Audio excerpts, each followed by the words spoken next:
Kenapa salat itu sangat diingatkan? Nerakanya sangat panas. Apa namanya? Neraka sakar.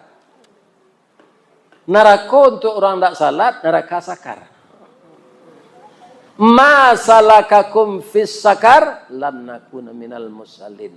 Kami tidak salat. Bagaimana engkau masuk neraka sakar? Kami tidak salat.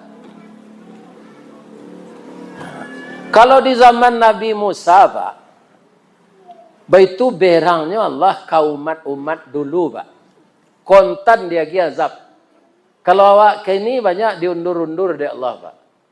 Azabnya disumpahi di Allah jadi babi, jadi karo.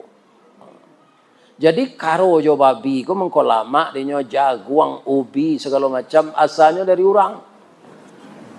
Langsung disumpahi jadi karo, jadi babi. Kalau umat Nabi Muhammad kau Pak, ndak amuh Allah tu.